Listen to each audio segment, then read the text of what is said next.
Hey guys, welcome back to my channel. Thank you so much for joining me. Just want to point out the obvious. I do apologise if you have to look at this rather than me dressed up. It's been incredibly hot this week during the heat wave. Obviously, if you are based in the UK, watching this from the UK, you know what I'm on about. And obviously, we're not designed to handle that kind of heat. Even though today, Sunday, it's a lot cooler than what it has been, I feel like I'm just still going to be sweating everything off. So I do apologise. Um, just want to say a huge thank you to you all, everyone who has been watching, everyone who commented on the last video. I always read your comments, I always get back to you guys, so it's really, really appreciated. Sitting here again because of the fan that's right next to me. And so yeah, just a huge thank you to you all.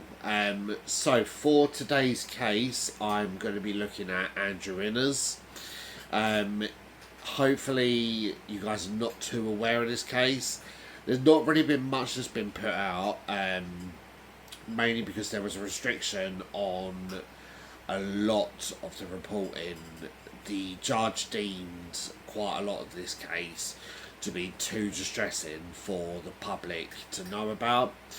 So a lot of what I've found out is through articles and small sections of the court reports, but I'm not able to read the full court reports. It was deemed that distressing that anyone who sat in the jury, they are actually exempt from ever having to do jury service for the rest of their life. It was that distressing.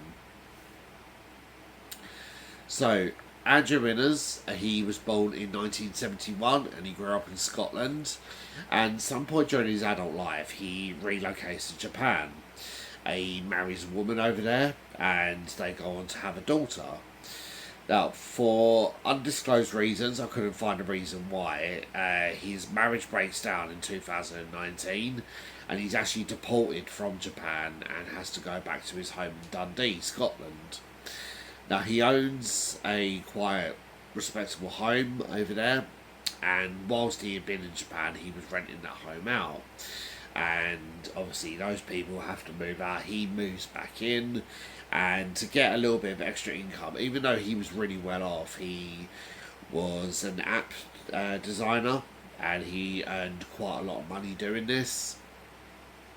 He rent out a room in February of 2020 to a man named Christopher Smith, and Chris was quite close in age with Andrew, so there was that sort of common ground. And Christopher described Andrew as highly OCD, very, very clean. Everything had to have its place. All the tins in the cupboard had to be faced in a certain way, all in a row. And that's one thing. I mean, obviously, we know that OCD can be a very debilitating sort of condition. But if you are that highly OCD, I just don't understand why you would allow someone to share your home, particularly if they don't have that condition. He said that Andrew didn't seem keen on seeking any sort of relationship, friendship, whatever, and he spent quite a lot of time in the room by himself. He said that Andrew would spend most of his time on the computer. He described Andrew as a loner, and he said that he made a lot of money from his software company and the app building. Now, only a month later, in March of 2020, we all remember that, that's when the lockdown began in the UK.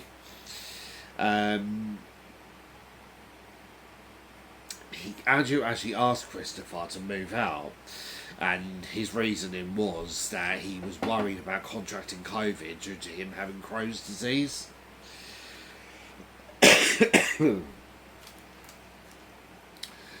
And around this time, Andrew is pursuing connections on dating apps. And he comes across one called Filipino Cupids. This is an app that I've actually heard of in the past. And he connects with a 25-year-old woman named Benelin Burke. And this, like I said, was on Filipino Cupid. So a lot of these websites, and I'm not saying that everyone that is from the Philippines or Southeast Asian countries are like this, but usually the women in particular will have a certain trait that Western men are looking for.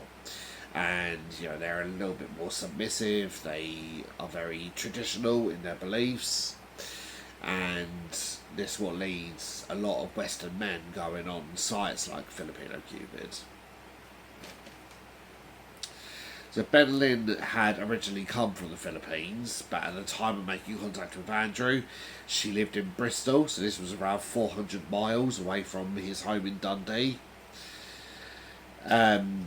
She was described by those who knew her as having a larger-than-life personality. She was the life and soul. She had a laugh. She was incredibly kind-hearted. She, bearing in mind, was, and this is quite an important factor coming in later on down the line, she was only 4'6" and weighed 5 stone 7. And I'm putting that in. You'll see why I'm putting that in. It's quite an important thing coming up, and I'll point out why.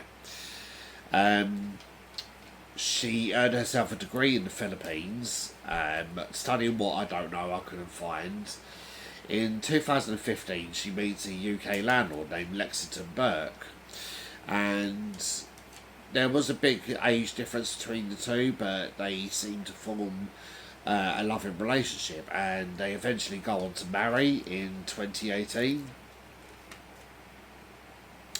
And just a month later, she gives birth to their daughter, and she names Jellica. Soon after moving to the UK, Lexington and Benelin's marriage breaks down, so she moves into her flat in Bristol. She finds herself some work, and she would sell vacuum cleaner parts online to make an extra bit of income. The extra money she would actually send back to the Philippines to her family.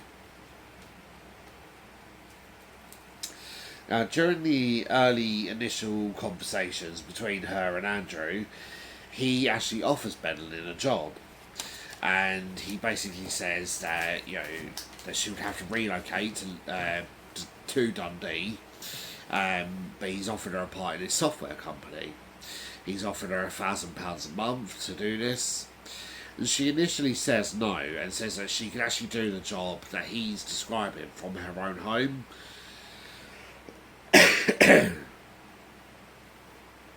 It's said that he actually also requested intimate photos of her, so basically asking her to send nude photos. She says no, and she actually refuses to do this. And according to Benelin's family, she had told them about Andrew and that he was kind, caring and understanding, and she was really inquisitive about seeing Scotland. Now, despite the restrictions on travel that were placed at the time, you remember that time and place where, you had to walk a certain way in a supermarket, you had to be 6 feet away from people, you weren't allowed to travel, just insane amount of restrictions on your life at that time and place. Andrew and Benelin at this time, they decide to meet up in person, and they go for a coffee date, and this is in February of 2021, and he actually drives down from Dundee to Bristol to meet her. So it's about an 8-hour drive, 400 miles. He finally convinces Benelin to come back to Scotland with him, and he asks her to bring 2-year-old Jellica with him. Now, on the journey back, in the car and present throughout the whole trip, was a 7-year-old girl. Now, it's not stated in any of the reports, in the very small amount of the court reports that I did read, it's not stated who this girl is. Her identity has been protected. There are some people online that are saying that this was Benelyn's older daughter. Um, Whether I can confirm or deny that, I can't. Her identity has been protected for a very good reason. Um, it's not really helpful if people are saying, "Oh, she's definitely Benelyn's daughter."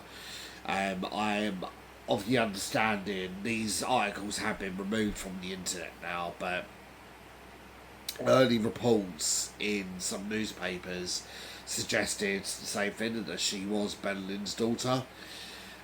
Whether she was or not, I cannot say. But this girl was present in the car the whole time. Now, Andrew said that when they returned to his house, he had made up a makeshift bed in the living room for Benelyn and Angelica. Um,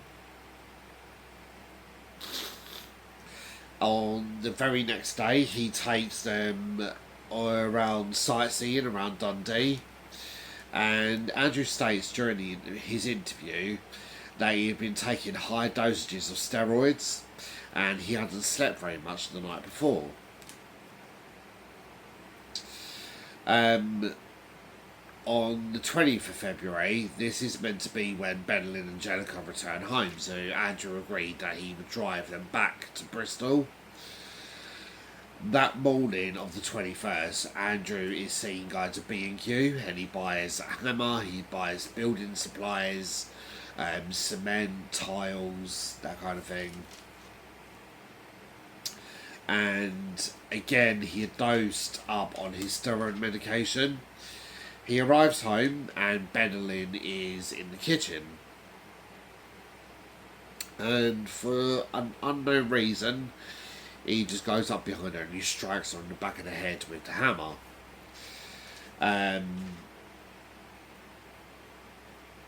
He claims that they wrestled on the floor for some time. She's obviously, if this was true, she'd be fighting for her life and trying to obviously protect her little girl. And he said that he manages to push her away. He goes into his office and gets a large samurai sword. Goes back to the kitchen. And he said that Benelyn completely just runs towards him and he has no choice but to thrust the samurai sword into her chest. And this is what I was saying about obviously Benelyn's height and weight. Andrew was a very tall man. Obviously, if you look at pictures of him, he's very thin. But he would be able to overtake Benelyn, even with the blow to the back of the head with a hammer. That would render anyone really completely unconscious. But he's saying that obviously she fought with him, she ran towards him, he had no choice but to strike this tiny petite woman with the samurai sword.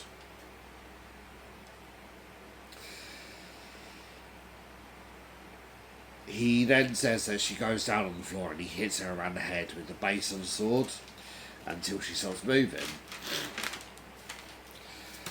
He then carries Benelyn to the bathroom, he places her body in the bath, and he begins his process of hiding Benelyn's body. He removes everything from the kitchen, digs up the flooring, places her body in a black rubber bag, and places her under the kitchen. Just 2 days later, after this, 2-year-old Jellicoe becomes his second victim. Now, he tells the police that he killed Jellicoe simply because she kept crying and she wanted her mum. The 7-year-old girl that was also present, she later told authorities that it happened during a game of hide and seek. Andrew had been hiding with Jellicoe and she was in another room, obviously doing the counting. It's during this time that he manages to kill Jellicoe. He said that he had strangled her, placed his hand over her mouth, strangled her, asphyxiated her, and then he also places her body in a black rubber bag and places her in the same hole with her mum. She said, the 7-year-old then says that she goes to find Andrew and she tries to push the bathroom door open. but he closed it with such force that the door hit her in the face.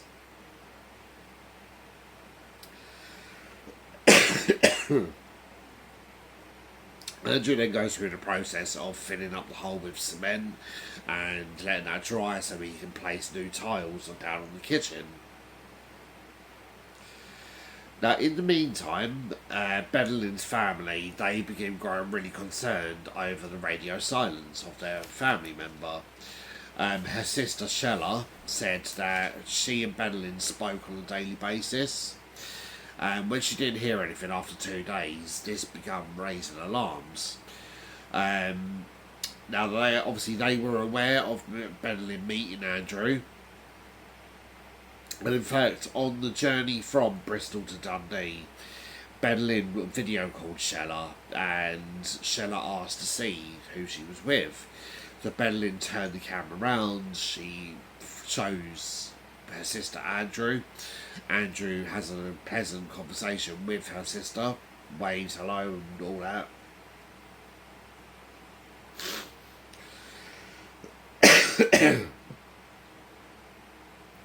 So after not hearing from Bedelin, Shella then receives a message from Andrew in which he says that Bedelin had been in contact with numerous other men, so he actually ended his relationship with her. He had driven her to Glasgow and dropped her off at a teacher's house. He then adds that Bedelin was hiding from Lexington as he actually wanted custody of Jellica, and he also wanted Bedelin to be deported from the UK. He advised Bedelin to destroy her phone and hide from the authorities. So Shella, she tries to get in contact with this other man through Facebook Messenger.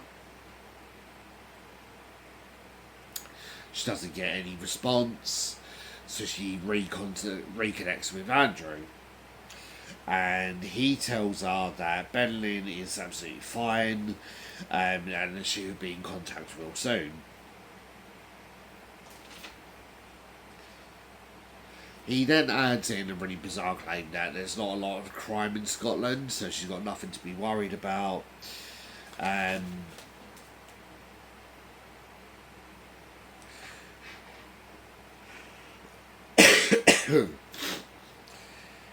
A few days later, he then reconnects with Shella and says that another man who Bedelin had been in contact with has said that Bedelin and Jellica were doing absolutely well, they were setting in well.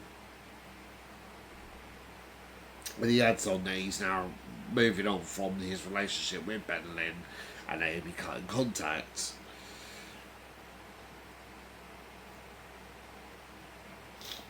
He said that he was destroying the contacts between him and Bedelin, so in order for protection from her from the authorities. So she asked for proof that her sister is doing absolutely fine. So Andrew sends over some videos that he had taken of Bedelin the day before he murdered her. And this was on the 1st of March of 2021. And in the videos and some of the proof that I've seen online, they show the contact between Shella and Andrew, and it's just really heartbreaking to see that Shella is begging him for information on her sister, and she's calling him sir and begging and begging and begging, and each message she's like, please sir, please tell me, and he's just acting really cold, and he ends up cutting contact.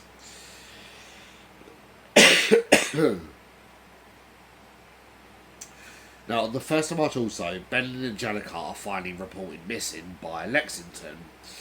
So, he was actually due to pick up Jellica that morning. This was a pre-made custody arrangement between him and Bedelin and the social services. He was worried that he wasn't able to get in contact with Bedelin, so he goes to the flat, it's empty, and he's been told that they had gone away for a few days. Also that morning, or the day before, Bedlin was due to have a meeting with social services, and she actually obviously missed this, and this rose up alarms with the social services, so Lexington becomes aware of this fact. On the 5th of March, the police begin looking at cameras around Bedlin's home. They take notice of her leaving and getting into Andrew's car. So they follow Andrew's journey from Bristol all the way to Dundee, and they're able to pinpoint and locate his car on his driveway on Troon Avenue in Dundee. So this is using ANPR cameras. They track his movement up and down the highway, like the motorways, the A roads, and like I said, they relocate him straight to his front door.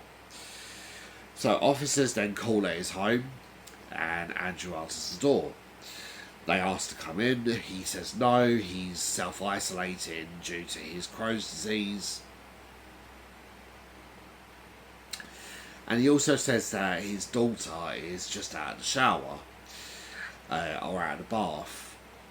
And officers at the door, they can actually see the back of the head of a young girl sitting on the sofa. But they said that she was fully clothed with dry hair. So officers ask on Bedlin's whereabouts. Andrew says that he had an online relationship with her. He had indeed picked her up and then ended the relationship. He tells officers the same information he had told Sheller.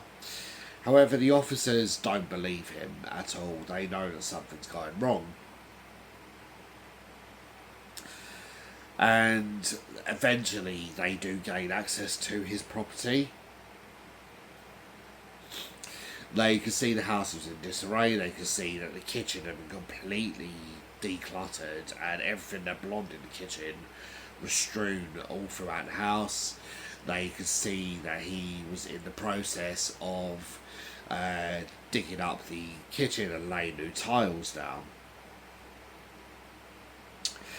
They speak to the 7-year-old girl,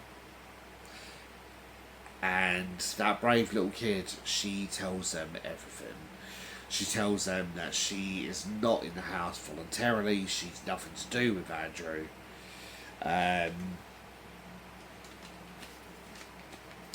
Andrew overhears this, and this leaves him with no choice. He has to confess. But he makes a confession on the slant that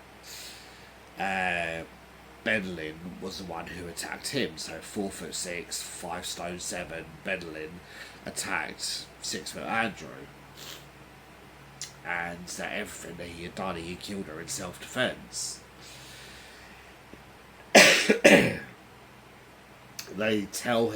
He tells the police that she was buried under the kitchen 3 or 4 feet down.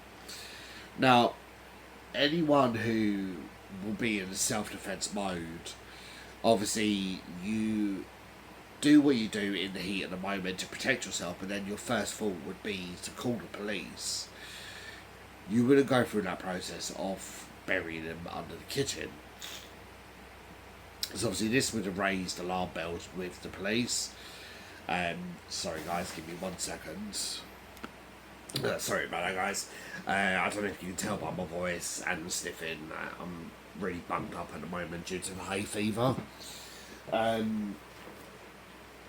So, like I was saying, if you were to kill someone in self-defence, you would call the police. You wouldn't go through all that process of burying them under your kitchen and obviously redecorate your whole entire kitchen. And the police notice they're not stupid, so they arrest Andrew on the suspicion of murder of Bedlin Angelica. So obviously he tells them that Angelica is also buried with Bedlin, as she wouldn't stop screaming. The 7-year-old girl, she's taken in for examinations. Well, investigators noticed that one thing with Andrew that he just didn't show any remorse for his crimes. He mainly wallowed in self-pity. Um, and he basically was sticking to his story of self-defense. One thing that he does say in his interview that stuck out with officers, that at least he gave them a decent Christian burial, which burying them under your kitchen is not a decent Christian burial, but in his twisted mind it is. When questioned about the 7-year-old, he states that he hadn't touched her at all. What he does say is that if the police had turned up just a day later, they would have found 3 bodies and not 2. It won't surprise you guys to know that Andrew lied about that. Examinations showed extensive abuse that this 7-year-old girl had been put through Andrew. She tells the police that when she first come to the house, Andrew was paying her a small amount of money each day for special jobs. And obviously these jobs were sexual in nature. He was giving her, and obviously that 2-day period before he killed Jellica, giving both the girls £2.10 each to do certain things with him.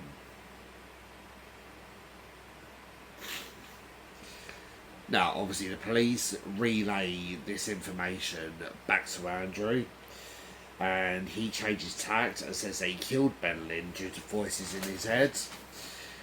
He blamed his psychotic state on his lack of sleep and steroid abuse.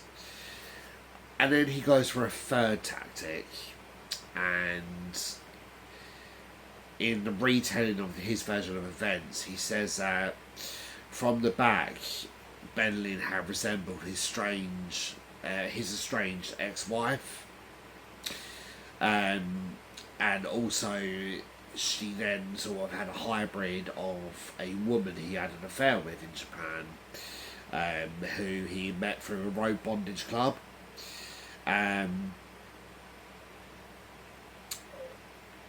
He then said he was filled with hatred due to a lot of nasty things that his ex-wife had put him through. So he became really rageful, and he actually killed Benlin because of his psychotic state. However, police obtained the CCTV footage of Andrew on that morning buying all these building supplies in B&Q. Now, this obviously puts to bed any sort of claim of a psychotic state. If you were in a psychotic state, you wouldn't go through all that effort. We know this. Buying the building supplies, it shows a level of premeditation in the police's eyes. And obviously, just average outsider, me researching it, you guys listening, you would agree with this. So obviously, the bodies are removed from the kitchen. They go for a post-mortem. It showed Benlin had died from a mix of the head wound and internal bleeding in her chest cavity. On Jellica, it was ascertained that she'd been strangled to death. In the search of the house, they found further evidence of the sexual abuse the girls had gone through. They found condoms with Andrew's DNA and Jellica's DNA on it.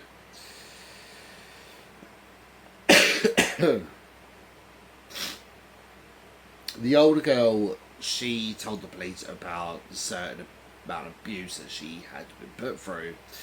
She said there were times that she was restrained with ropes, she was gagged. Like I said, obviously he paid a certain amount of money for these special jobs. And that's a traumatising thing that she's going to live with the rest of her life. That as she grows older, and she actually goes into work, her mind is going to flip back to that time. As soon as she hears the word job, she's going to flick back to that time, that memory in time, and she's always going to have that muscle memory. She said that he had raped her on multiple occasions. Like I said, while she'd been restrained, they actually found handcuffs in his house. And the medical examination uncovered traces of Andrew's semen in her body. And it also uncovered that Andrew had transmitted chlamydia to her. And obviously, as we know, chlamydia that goes untreated for a specific amount of time can lead to fertility issues further down the line, scarring inside the body.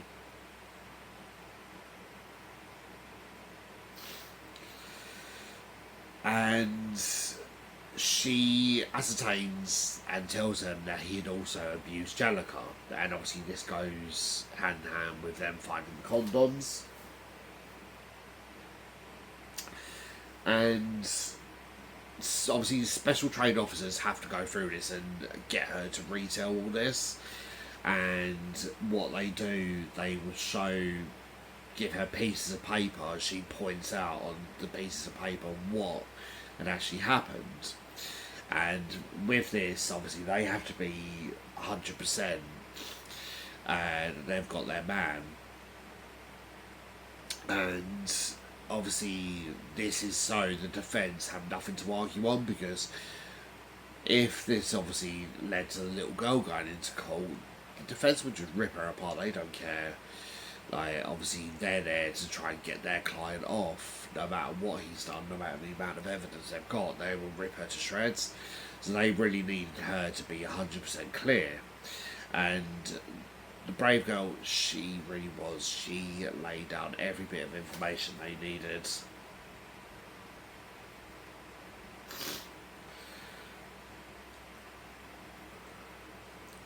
So Andrew states that when he killed Benlin, the girls had been watching TV.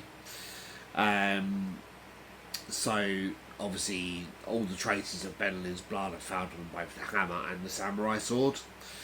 Andrew says that he had been arrested. Like I said, he states that if he had been arrested a day later, they would have found 3 bodies.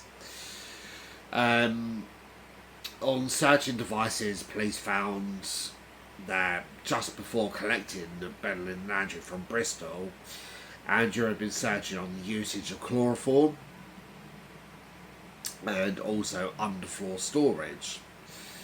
At his trial in January of 2023, he sticks to his third version of his events, in which he killed Benlin in rage after seeing her as a hybrid of his ex-wife and his ex-lover. He states that Jellica had died during a game of hide and seek. He said that he had a lack of sleep and the steroid use led to him having psychosis. So he was guilty, but only guilty on the grounds of diminished responsibility, which, like I said, wouldn't wash, because obviously the building supplies and him going to B&Q on the morning would prove that this was a premeditated thing. Sorry, not wasn't. This was premeditated. He wasn't acting on psychosis. Benlin's family had flown over from the Philippines to attend each day of the 5-day trial.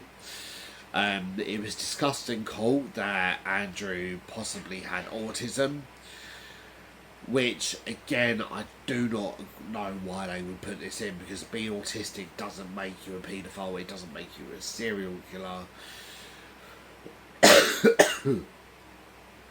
He premeditated everything down to his crimes, and it could just be the case that, yes, he premeditated it and also had autism at the same time, but his autism wouldn't be a factor in this.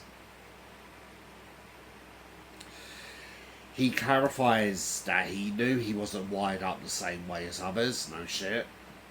You know, doesn't need pointing out. We can see that from what we're listening to. He likens himself to characters such as Rain Man and also Sheldon Cooper from The Big Bang Theory. If you are familiar with that show, Sheldon Cooper is an extremely intelligent man, but he shows signs. It's never clarified in the show, but he shows signs of autism, Asperger's syndrome. But like I said, an incredibly intelligent man, and he goes on to win the Nobel Peace Prize in the final episode. So he's likened himself to characters such as that. Prosecution, however, disagreed on his insanity plea. They point out the premeditated factors of the crimes. After a 5-day trial, he is found guilty of the murders of Ben and Angelica. He's found guilty of the sexual abuse against the children.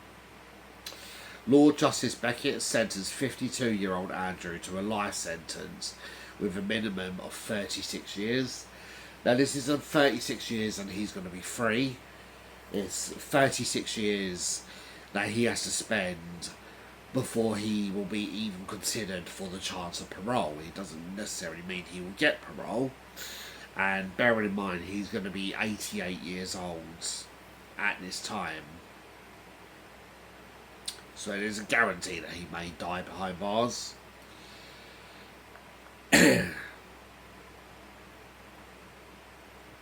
Now, like I said, quite a lot of information in this case has been deemed too harrowing to be released to the general public. So the judge posed a blockage on a lot of it being reported.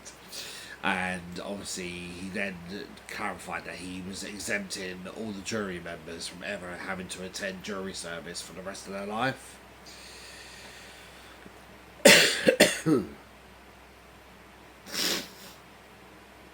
In the victim impact statements, Ben Lynn's father said that the loss of his daughter and granddaughter had left him unable to work, left him and his wife absolutely heartbroken. They couldn't understand how a man could be that evil to be that dangerous. Shella, her sister, reiterated the same feelings of grief. She said that the loss of Ben Lynn's support had impacted her family. She too had to give up work, not only for her own grief, but to obviously look after her parents. Lexington, so Ben Lynn's ex-husband, Angelica's father, said that he had been left in a state of anger and agony. He looked Andrew in the eye and he said, "How can someone kill in front of 2 children and then go on to sexually abuse those 2 girls?" The 7-year-old girl, she speaks up in court and she basically reiterates the information that she can no longer trust a man, and that if a man does enter a room where she happens to be, she has to find a way to try and escape that room. She's constantly scanning around and trying to find ways of getting out of there. I really hope that obviously she's getting the support that she needs. 3 years on from the trial, 5 years on from the crimes. I'm really hoping, obviously now she's entering her teenage years, she's getting the help and support that she really needs, and therapy is really helping her. I hope that she realises that obviously, yes, I know there's a lot of really bad men and bad women in the world, but I'm hoping that she realises that not all men are going to be doing this to her or to anyone. It's just Andrew, unfortunately, came into her life as a freak of nature, as an abnormality, and I'm hoping, I really do pray and hope that she finds a way through this I'm sure you guys feel the same and reiterate the same sort of feelings. Later on that year in 2023, so just after the trial, Andrew decides that he's going to try and appeal his sentence. And this is just on the grounds of him trying again with the diminished responsibility. This is absolutely quashed, and the judge says absolutely not. You're guilty as sin. You are going to spend in your 36 years in prison as you deserve.